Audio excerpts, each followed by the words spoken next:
conversate for a few. Welcome to the next episode of Conversate for a Few. I'm Jonna. I'm Alan. This is not a podcast about classical music. Absolutely is not. This is a podcast about hip hop. What we doing today, bruh? We talking insider trading. Oh my. Okay. Yeah. I think you stumbled upon a gold mine. Man, I think so. Well, I tell you what. If I don't think it's a gold mine, there are those in the industry that absolutely believe it's a gold mine. Based on their moves. Somebody's convinced. You know what I mean? Right.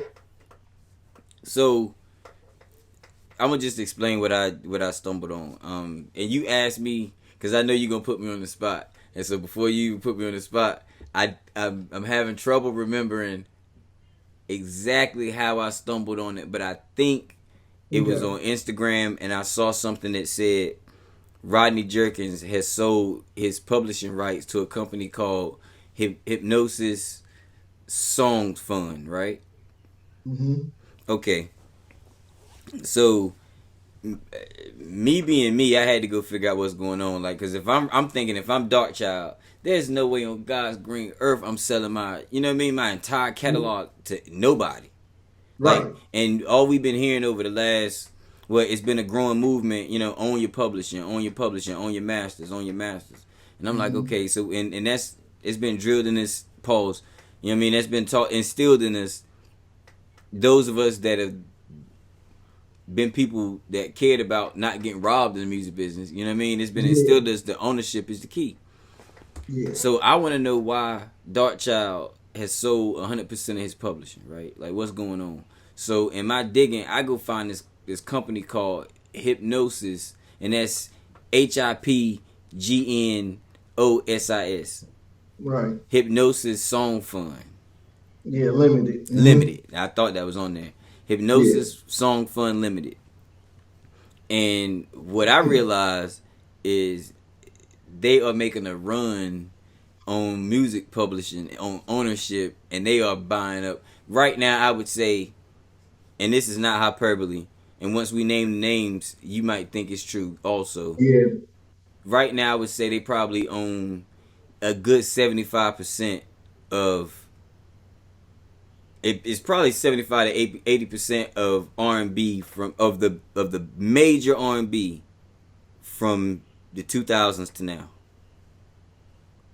Yeah, which that's the hell of a statement. Right, that's crazy. That's crazy. Yeah. That's crazy. Okay, so Hipgnosis Song Fund Limited, right? Mm-hmm. It's a crazy name, but Hipgnosis Song Fund Limited just started in 2018. Yeah.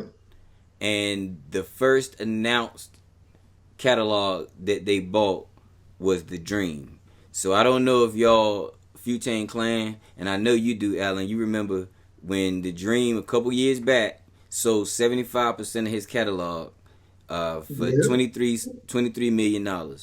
And we talked about it a little on the show. I can't remember exactly what episode, but he sold 75% of his catalog for $23 million. That was their first acquisition. He's also, at that time, he also became a member of the advisory board. They also own Nile Rodgers, who wrote "I'm Coming Out" for Diana Ross, who wrote and produced "Like a Prayer" for Madonna.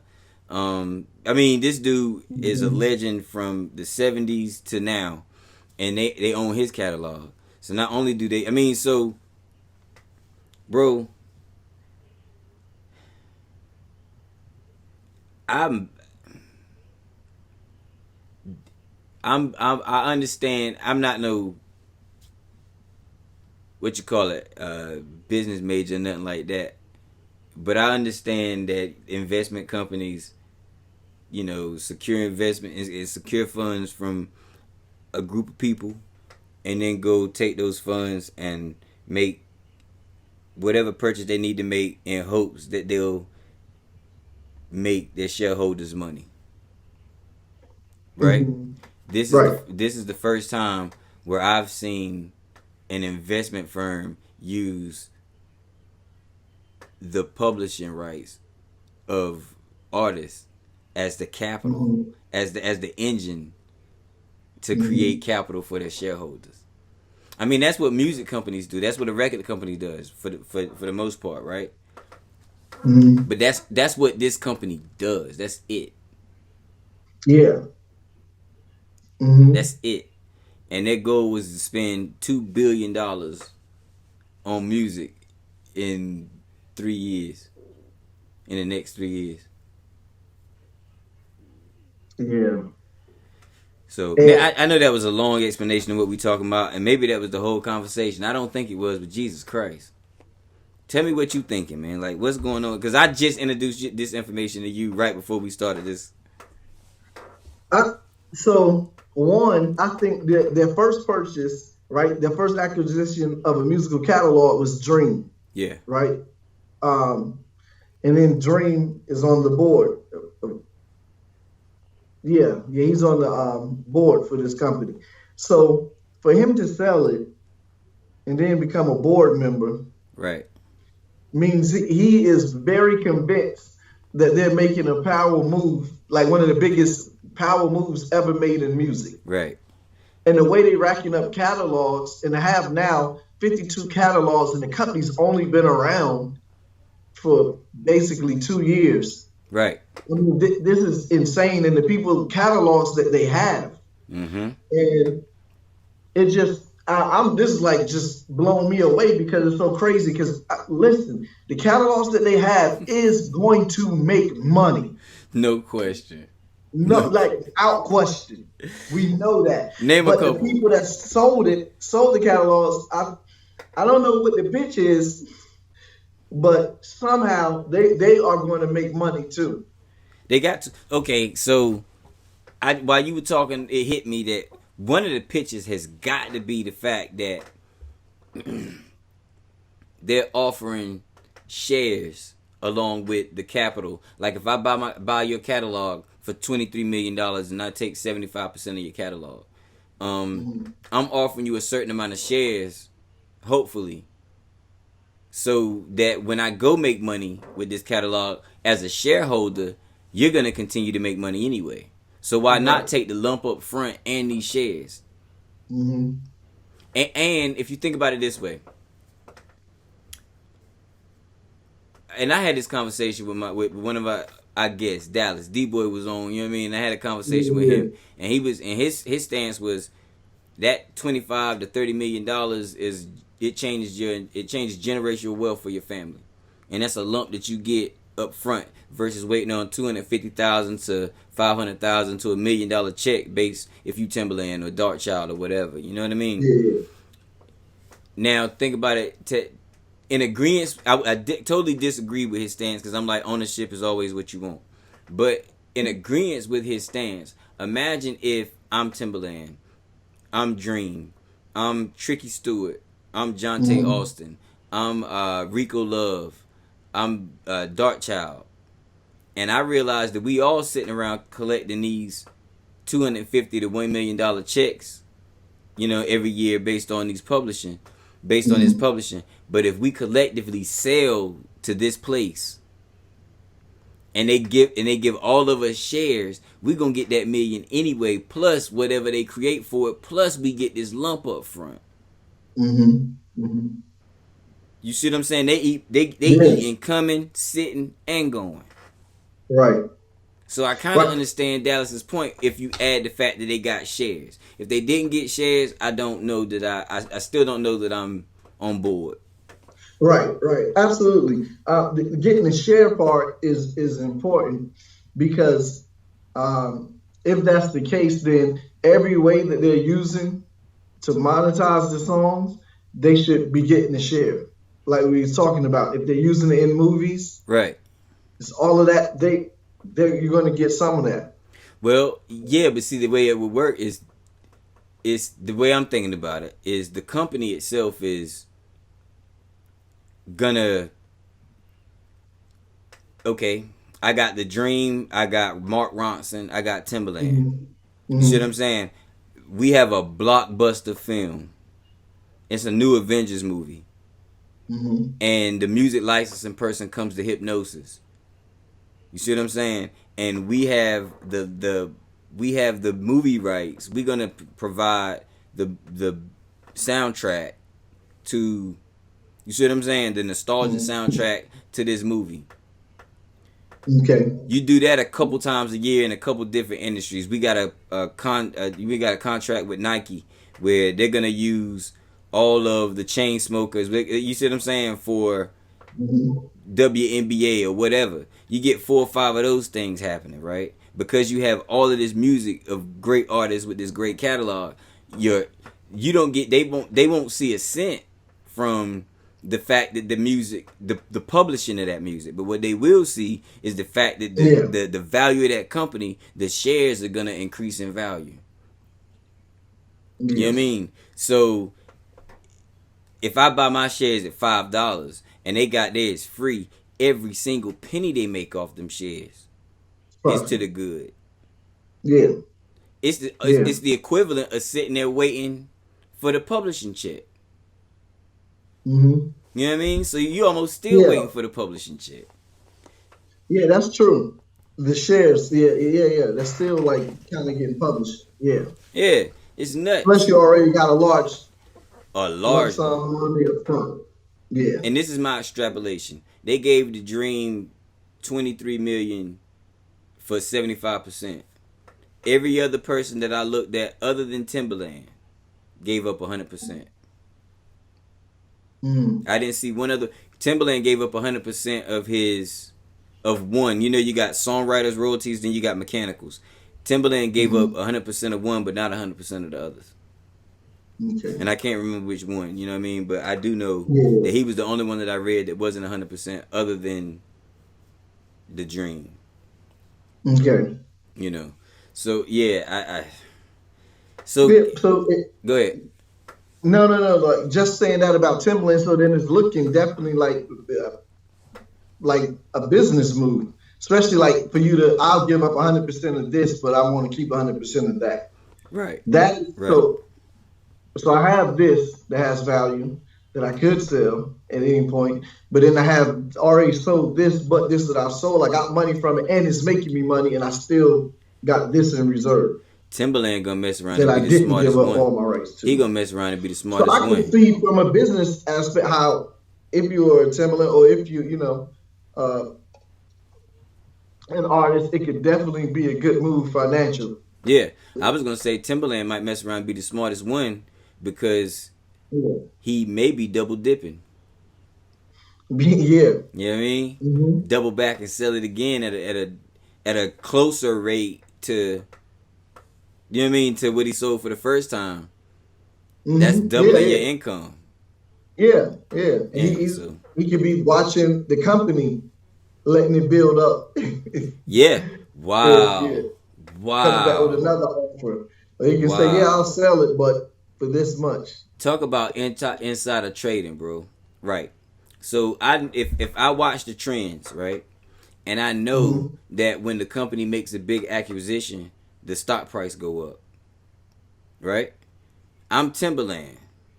Why don't I go talk to my boy Justin Timberlake, tell him let's go drop $500,000 a piece in this stock. You go sign away your publishing and let's watch this stock skyrocket real quick. You see what I'm saying?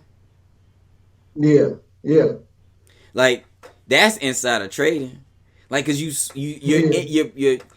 influencing the price of the stock, knowing that you're gonna make money. Right. You know what I mean? Like, come on, bro. You can't lose. They can't lose. I don't see how they lose. Yeah. And I think that's how the artists are looking at it. Is they're looking at it like, and it can be, if what we're saying is correct, wins all around the board. Yeah. You'll be making money all around the board. Yep. Especially if you realize what I just said, that you can make the stock price go up. Mm-hmm. If I can make the stock price go up, then I'm going to make the stock price go up. Of course. You know what I mean? Yeah. That's crazy, bro. This is like... So, let's talk a little bit about the person that created this. Okay. His name is Mercradius. Yeah. He's a longtime manager in the music industry. He managed Rolling Stones, if I'm not mistaken. Now Rogers, I think he managed and still manages now Rogers. He managed David Bowie, like huge artists in the industry. So he's been around forever, and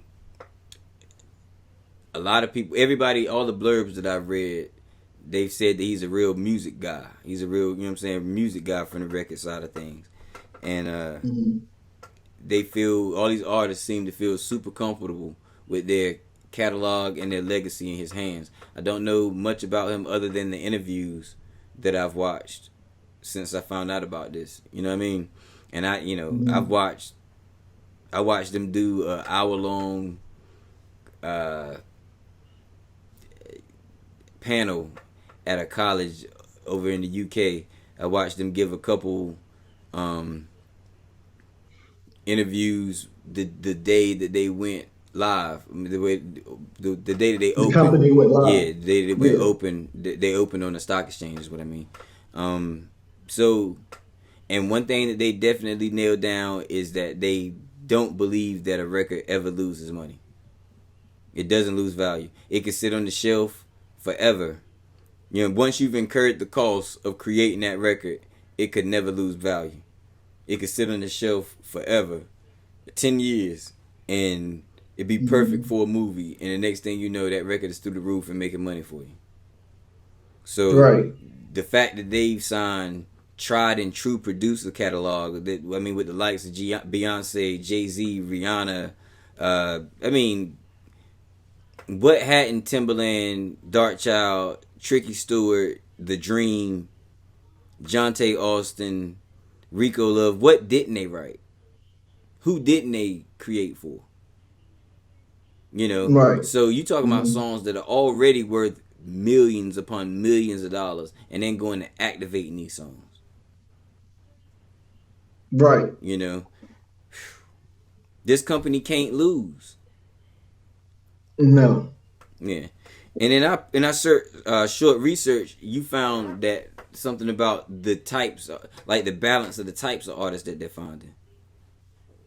Yeah. Or signing, not finding.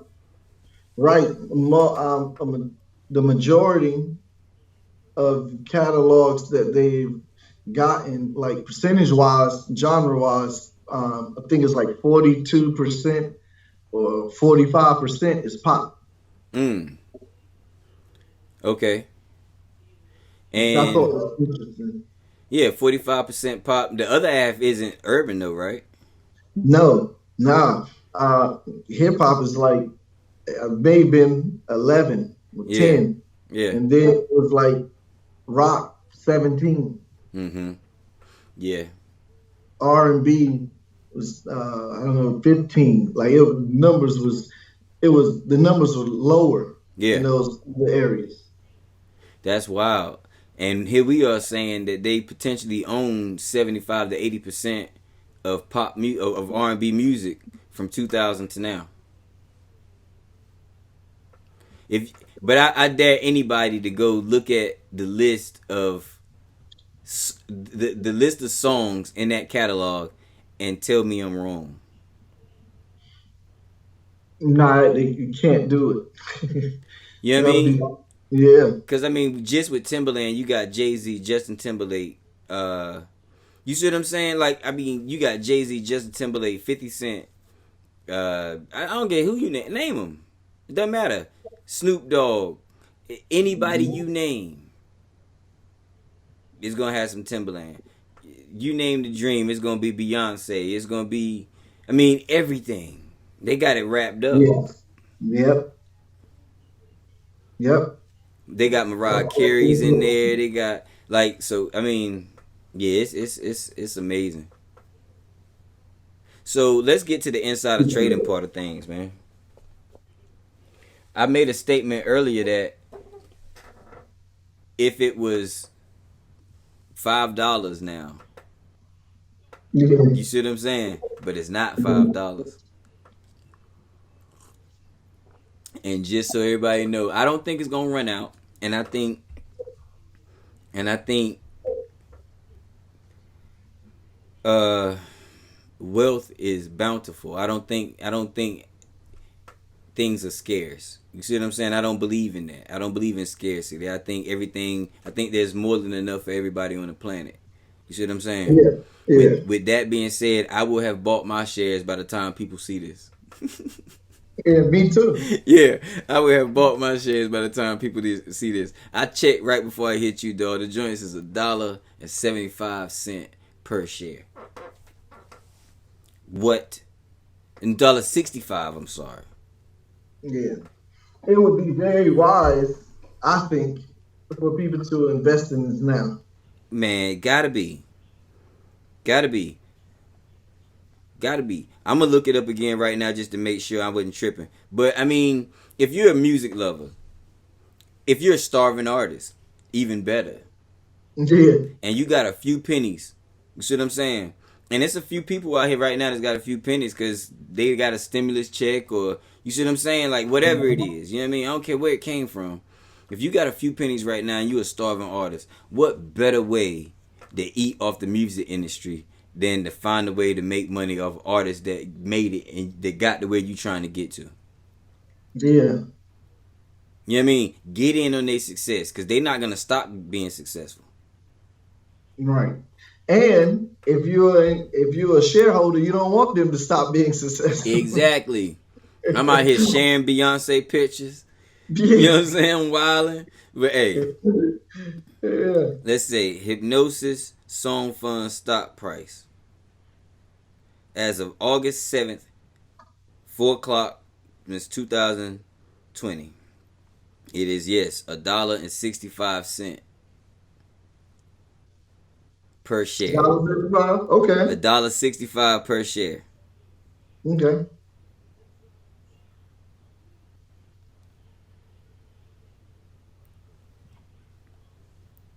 that's good. Yeah, it is. Uh, yeah, it is. I really believe it is. And they said the lowest that it was $1.18 for the 52-week low, and I guess the 52-week high is $1.75. But I don't care. I'd like to know what it was when it opened. Yeah, That's something that I'm gonna look at right now at open. yeah. That's interesting to see how it grown. I want to say at IPO.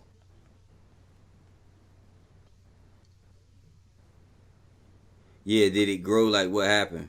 Um, yeah, I'm not quite certain. I'm about to find out. Shit.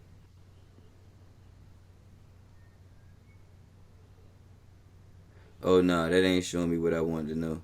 I was about to say, wait a minute. That ain't hitting on 2 cents. I was about to be mad.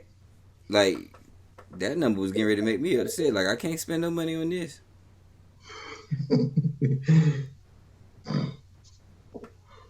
Mm, Let me see.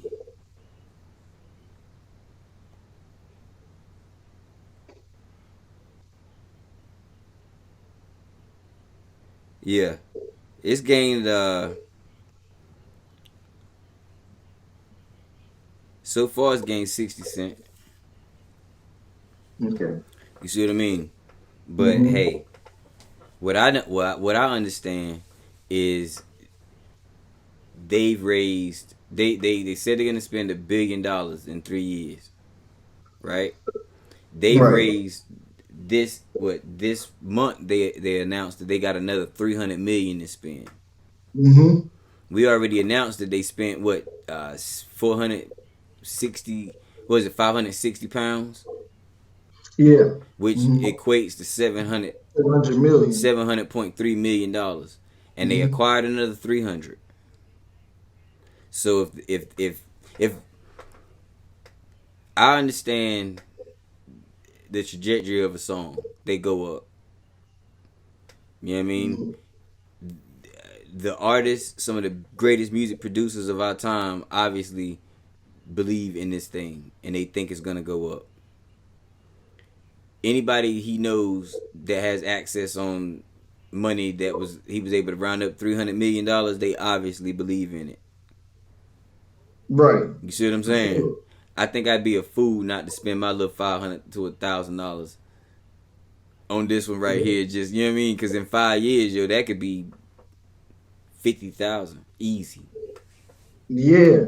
At the rate they're moving and acquiring catalogs, Yep. and say they're actively, creating ways to make more money off of the catalogs. Yeah. I mean, easy. Real easy. This could That's be why it would be a good investment. this could be people's Apple moment right here. That's what it looks like. That's the perfect thing. Okay. You know what I mean? Music's Apple moment. You know what I mean? Yo, should we change the name? Yes. That's why I said it. Yes. Because I mean, just think about, like, why would he do what he's doing and formulate this whole group that we just gonna buy up Yeah. catalogs Yeah. And work them. and work them? You think they don't have a plan? All these people he got alongside of him working, Yeah. man, they have a plan. You better believe it. You better And believe it. and the people, like, if they got Dream, Timberland, and selling their catalogs, they see the vision. These people are also business people. Absolutely. Absolutely. So And they got business people beside them. They ain't just out here making. But okay. they have financial advisors working with them alongside of them. So Absolutely. they're not just throwing away their catalog for no reason, It's or imp- giving up the ownership. Exactly. It's important to note that we're not talking about, in this episode specifically, we're not talking about new artists. Oh We're, no, we're talking about seasoned veterans that have these been are through established artists. decades Yes. of the music industry. They've seen it. They've done it. They've been through it. Yeah. You know what I mean? They're not getting ready to get beat by this Nah. right here. This is not. You see what I mean? This is them investing in themselves. Mm-hmm. I And understand. the vision that they see Right. that was coming to the pass with the company. Yeah. Right. And I can see how there's some narcissism built into the fact that your thing is the thing that's gonna fuel this, but you can't really call it narcissism when they've been receiving checks every month or every year with tons of zeros and commas on them based on that same art that somebody is now saying we're gonna you make a commodity in a different way. Mm-hmm. You know, yeah, man. Cheers to Mercradius, yo. Yeah. And I'm saying that now. Hopefully, this turns out to be, well. I'm gonna put some money in it, so I pray it turn out to be, what I think it is. But I swear, yo. Yeah, this is a huge moment for music, because I mean, I've never heard of this being done in this way. No. With willing participants selling. That's the thing. Record labels sign things. They sign talent, and they keep as much of the publishing and the masters as they possibly can. Right? Mm-hmm. This ain't that. These people are not creating records. They not. You see what I'm saying? They not trying to sign your new talent. They not trying to finagle you out of your masters and your publishing. They are literally offering you a bag. Being like, they offer you a bag if you're worth it. If you're, you know what I mean? If you got a proven catalog. They're not offering you the bag if you new. So that's off the board. But they offering you the bag, right? And then they saying, we're going to go work this catalog and maximize this bag, right? Right. The reason we were able to offer you this bag is we got a few people over here that gave us a ton of money. You see what I'm saying? So they're going to have to share in the fact that we're going to maximize this bag. But because they gave us a ton of money, we're going to get 50 other people just like you. And we're going to maximize all of that. And we're going to give you a share of that maximization. So, you see what I'm saying? Good God Almighty, boy. Mm-hmm. Yo. I see Dallas's point. Yeah. I see For Dallas's point. I see Dallas's point if the people signing over get a nice amount of shares. Yeah, and I believe they are. Yeah, I believe that's the only way this works. The people that we've mentioned, I Yeah, think they are. yeah, I think that's the only way this makes sense. Yeah, because you got to understand, like, what would be the motivation or the reason elsewise to do that? I can't see it. I tell you this, I see the motivation otherwise, but it seems very, very short sighted to me. Right. Which is okay. I'm gonna give you this money right here. Right. Up front. That ain't. You know what I mean? And the people we're talking about are smart enough to know I can hold on to it and And that's gonna come anyway. right. That's coming. I got songs with Mhm. Beyonce, Jay-Z, Kanye West, you know what I mean, Justin Timberlake, that's coming. That Yeah. check, that money coming regardless. But they like, I can give it to you now. It's the same thing as winning the lotto. They like, yo, do you want it? Yeah, over X amount of years, or you Yeah. want it Do you all up want the front, lump? large sum. Yeah. Yeah. But I do think in this situation, they getting the lump and they getting they getting them shares. I do believe that. Hmm. I may be making that completely up, but I believe it. You know. Mm.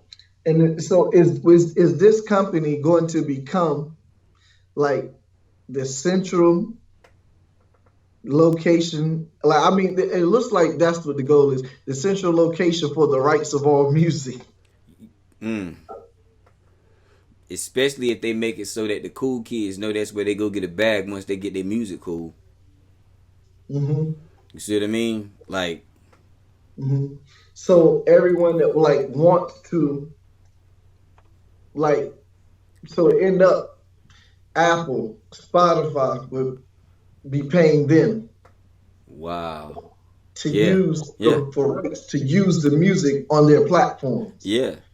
Like NBA, if these songs are running in halftime in games, y'all gotta come to us Yeah. for the we got the Yeah. rights. Yeah. That's exactly what's going on over there. That's exactly what's going on over there. And they copping and what's crazy is they're gonna soon have to start turning people away. Mm. They're not gonna have to hunt down the next catalog they want. People are gonna start looking at them as an opportunity to cash in. Yeah. And they're gonna be flooded with catalogs, and that's gonna reduce the price they have to pay for the catalog, which is only gonna make them more powerful. Right. You know what I mean? Yeah, yeah, yeah. So You yeah, I know, see what you saying being totally true. yeah, I'm Somebody gonna so hurt Merc. Somebody gonna hurt Merc. Merc better have some security, yeah, yeah. Well, if he don't have it, he need to get some ASAP. right? Because I'm pretty sure Lucian Grange got a hitter looking for him right now. You know what I mean? Lucian Grange got a hitter looking for Merc right now. Yeah, You better yeah. believe it. That's real. Yo, what if they can start doing beef records? Lucian Grange and Mercradius, bro. Oh man, he got enough people already to ghostwrite something for He him. got the writers. He got writers and producers. Yeah, Both of them. yeah. Both of them. Only Yeah, problem is Lucian Grange ghostwriter need a ghostwriter. true. Right. Lucian Grange, his cash cow need a ghostwriter. Yeah, for real. Shots at Drake. How about that? Yeah. How about that? I mean, you know, it's all in fun. I don't know that, man. The fact, the ghostwriting. Hey, Yeah. but yeah, man. So I'm on it this week, man. I'm spending that money on this, man. Shit. I can't see not doing it, bro. Yeah, yeah. And I'm gonna have this conversation with a few other people that I'm close to, and I'm gonna see what they think. But I don't understand how it don't go. Yeah. And we just sat here and mapped out how it could be the hub for music going forward. Right. That's what it's looking like to me. I think that's what he's trying to Yeah, do. and Because that's the only way you can interpret it. I mean, yeah, and when you said that, it made me think that artists aren't fond of record labels. mm-hmm. You see what I'm saying? They're not necessarily, and the record You labels, just the record labels own the publishing companies. If I Mhm. think you did me dirty, and I think you've been doing people dirty for the history of this whole industry, and I have a viable option, that's what I was about to say. Go ahead. I have a viable option that once I get my publishing back to not do business with y'all anymore. You see what I'm saying? I may very well carry my catalog over the Merc. You know what I'm saying? At Hipgnosis, and tell everybody I know that when and if you get your catalog, get away from the labels because we doing it right over here. Right. So now that's what I was going to say. There's another pocket for Hipgnosis to fill, which is the people that are trapped, right, in 360 deals and all of that. They are the bailout to those artists. Yes, sir. Yes, sir. You come buy out the contract and buy the catalog. Right. But we gotta add a catalog, and we're gonna give you these shares. You can go sign Right. somewhere else, but you Right. gotta come out of that. But the thing is that artist is gonna need another record deal. The way they're doing it, they ain't signing artists. They ain't signing nobody that needs a record deal. Yeah. They signing producers and songwriters. Because the artist needs the producer and the songwriter. Yeah. Most of your favorite artists don't even exist without a producer and a songwriter. So they went and got the key ingredients for the music industry. They skipped the artist. Right. You know what I mean? So it what we're saying works, but it works above ground. The public won't see this. The artists will still have to go to the labels. You see what I'm saying? The labels will be weaker because the artist is only going to own a certain percentage of the song anyway. They didn't write or produce it. Yeah. You know what I mean? So that's just going to decrease the part that the label owns. So in that sense, current catalog will still be owned by the labels, and Spotify will have to deal with them. But that massive back catalog, the thing that makes Spotify and Apple Music so valuable, is the fact that you have access to everything that you knew and loved going backwards. Yeah. That is what Hipgnosis is gonna own. You see what I'm saying? And as the artists that the label owns become legacy artists, those artists are gonna drift to Hipgnosis. Yeah. You see what I'm saying? That's what I see happening. Yeah. That's how I see it. Yeah. And either way it's bad for the labels. Yeah. You know what it is? It's a result of their greed and churning out product that's only relevant for the moment and not trying to strive for greatness and great art that's timeless. Yes. And because they it's karma, because they started that whole product based thing, they're about to be put in a position where their shelf life of the product is all they get to eat off of. Right. You see what I'm saying? So you created this monster, so now that's all you get to eat off of. Right. There'll be a whole nother industry out here where artists Fantasyland, like Trick used to do. If Fantasyland, there'll be a whole nother schism out here where artists, like we said, will be eating off less publishing and more shares, more there'll be more partners with the business. Yeah. You see what I'm saying? It's not in advance. This is your value. You see what I'm saying? This is the value for your content that we've negotiated. Yeah. You see what I'm saying? Not in advance that you got to recoup at 66% interest. Right. You know what I mean? So it create a whole new schism, bro. I'm excited about it.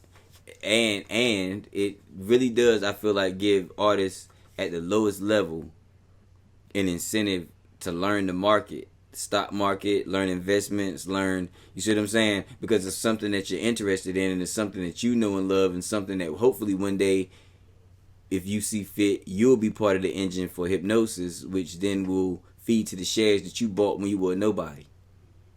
Yeah, right. Imagine that.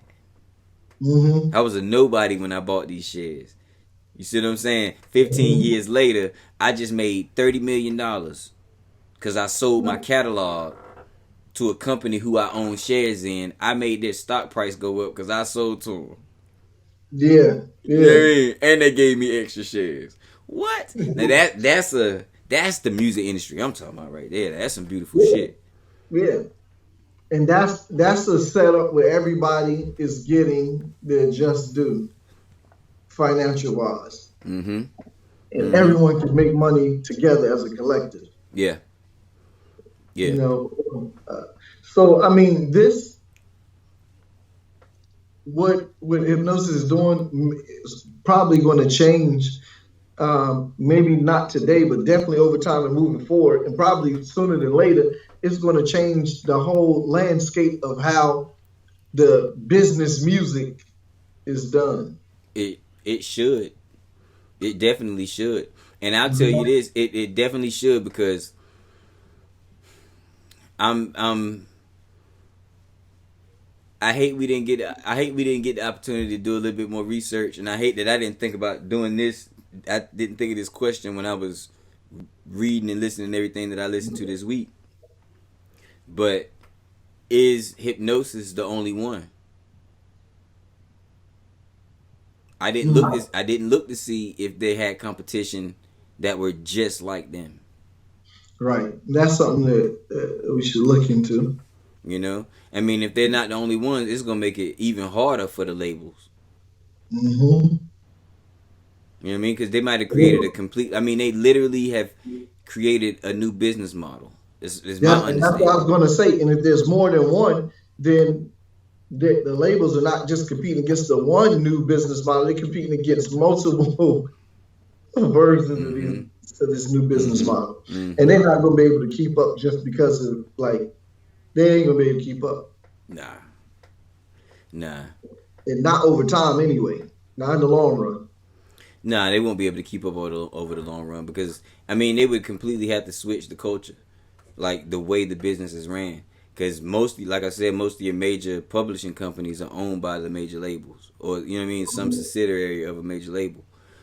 Right. If their importance isn't using the music publishing arm of the business to spur uh, capital for their investors, then it's not going to be doing. They will not be doing the work that hypnosis is doing.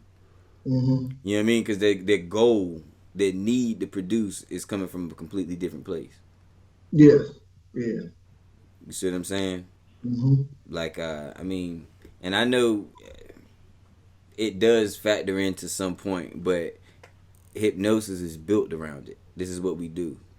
Hmm. You know, and they don't have the reputation of beating somebody. They don't have the reputation of, you know, all they got is a reputation of a bunch of legendary uh, singer songwriters and producers singing the praises of this music man that found a revolutionary way to attack the music business. Yeah. Boy, Uh, boy, hey man, yeah. ah, So yeah, I'm interested to see next few months how this thing shapes up yeah, yeah, and what other catalogs they acquire. yeah. And just to name a few other ones, man, they got Nav, they got John Bellion, they got uh, Mark Ronson, like I said. And just in case y'all missed them, Timberland, Tricky Stewart, Rico Love, Sean Garrett, Jonte Austin, um, Rodney Jerkins, Richie Sambor from Van Halen, the Chainsmokers. This is just off memory. Hmm. A bunch of names. Eric Bellinger was another one that they got. And I said Timberland, right? Yeah, Yeah. Timberland. I mean, they going crazy. Yeah. They are going crazy. It said they spent $200 million the day they opened on catalogs, Yeah. right? So they Yep. spent 200 million the day they opened. What we read is last year they spent another 700, right? Uh-huh. And then they just acquired another three. So that puts them at 1.2 billion. That puts them at 1.2 billion in capital raised. Yeah, that's crazy, man. This, unlike the SoundCloud situation, we can see where the money coming from, though. Yeah, Yeah, it's clear. yeah, This is just crazy because the company is so new. yeah. It just started in 2018. Since 2018, they've been able to raise 1.2 billion dollars. Come on, man. Yeah, it's just Yeah. I mean, just that right there should give you some confidence. That at the least they're gonna be able to create a bubble that you can ride for a while. right. You know what I mean? At the least, that's what they're gonna do. So yeah, I'm excited. I'm excited about it. I ain't gonna ask you how much you're gonna spend, but 500 shares is $825. I already did. I did the math. You know what I mean? 500 shares is $825. I'm gonna tell you, I was wavering between $500 or 500 shares. Okay. You see what I'm saying? That's what I was wavering between. But I'm gonna say this: I'm gonna dip my toe, and I'll probably double back. This probably won't be the last time I get some of this. Yeah. When I get a little bit, you know what I'm saying? Every time I get a little extra cash, I might throw a little bit in here. You know what I mean? It's what I get the thought in my head to do something that's gonna waste $200. Yeah. You know what I mean? I'd be like, you know what? I'm not gonna go do that. I'm just gonna go buy some stock real quick while it's dumb cheap. Yeah. 2 years from now, I'll be happy I didn't go get that Hennessy. Or buy them Jordans. You know what I'm saying? Or whatever. Man, this is crazy. Yeah, talk to me. Just on their homepage, I'm just looking at videos from the artists that they got up, like from Justin Bieber to Beyonce to Rihanna to Gwen Stefani to Adele. Right. And that's crazy. I ain't even seen that. Yeah. Crazy, man. Oh, that was the fences. Huh? Yeah. Yeah. Yeah. Absolutely. Absolutely, they were swinging for the fences, bro. They tell you that in the prospectus. Like, yo, we not getting ready to step out here. We going to get the biggest, the best, and the grandest singer-songwriter producers on the planet. Period. What did they give? What was the price they bought the Dream catalog at? I know he retained 25% of it, but they bought 25% for 23 million, 23.5. Okay. Yep. So we can extrapolate that if you sell it all, I don't know how much that. You know what I'm saying? Add another 25% to that. Yeah. You know what I mean? Okay, that's interesting. Yeah. So, but everybody's catalog is probably worth something different. Like if I've been working with Talib Kweli and Yeah. you know what I mean? If I've been working with Talib Kweli and J. Rue the Damager, and you've been working with Justin Timberlake and Beyonce, when I sell my catalog, I'm not gonna get $23 million. Yeah. You see what I'm saying? So it's it all depends. Not that Talib and J. Rue ain't fire. Right. But it's just different. It's just different. That's a different negotiation. Damn straight. Talking about Beyonce and Timberland. Yeah, for sure. For sure. Okay. Yeah. Yeah, man. Well, yo, you think we did enough on this one? I think so, but I honestly think, like SoundCloud, this will be one of those we have to come back to because this is something that's in motion. So there's going to be new unfoldings like for months to come with this company. Yeah, I think we're gonna have to do it. If we're gonna be transparent, we're gonna have to come back on here and let people know how our stocks is doing. Yeah. You know what I mean? Like, why not? You come back on here and flex a little bit. Yeah. This may potentially be the most money I ever made off music. I know. That's funny. And I done made a couple coins. You know what I mean? I done made a couple coins off music, but this may potentially be the easiest money. I mean, the easiest and the most money I've ever made off music. But we're gonna definitely give this a shot. Right. So yeah, me too. So I'm so like I'm excited about this. I'm glad that you brought it to my attention. Yeah. And yeah, the Few Tang Clan, they may actually invest. Now, think about that. If someone listening to our podcast invest and make money along with us making money, how could we not be the best podcast then? Even if we make a few thousandaires, how can we not That's be the it. But this is our hit, hands down. We the best, hands down. Don't holler at me no more. best? You know what I mean? Like they said in the Outcast, like, don't holler at me no more. Don't holler at me no more. I mean, that's right. Even if we make a couple thousand airs. Matter of fact, if we make a couple hundred airs, what other podcasts, what other hip hop podcasts you know put money in your pocket? Right. Come on. So you are now rocking with the best, baby. Stop Yeah. playing. Stop playing. Word. You know. Yeah, man. But as usual, if that's enough, man, I think we've done enough Robin Hooding for the day. Yeah. You know what I mean? So, a little different than usual. We're gonna ask y'all to hit the subscribe button down there. I don't know which side it's on, but you know, it's down there. You know, hit the subscribe button, man, on YouTube. And if you listening on Apple Podcasts, Google Podcasts, Stitcher, or Spotify, make sure you hit subscribe there on any of those 5 or any amount of platforms we on, man. Just make sure you leave us a comment and let us know what you think. Let us know if you took the time to invest. Let us know what you think about Hipgnosis.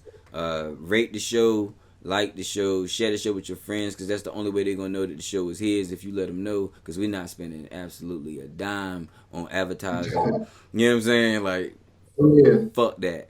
Then we no, I'm just playing. I spend a little bit. But for real, I'm Jonna. I'm Alan. This was not a podcast about classical music. Absolutely was not. This is a podcast about hip hop. Make room for the tag. Conversate for a few.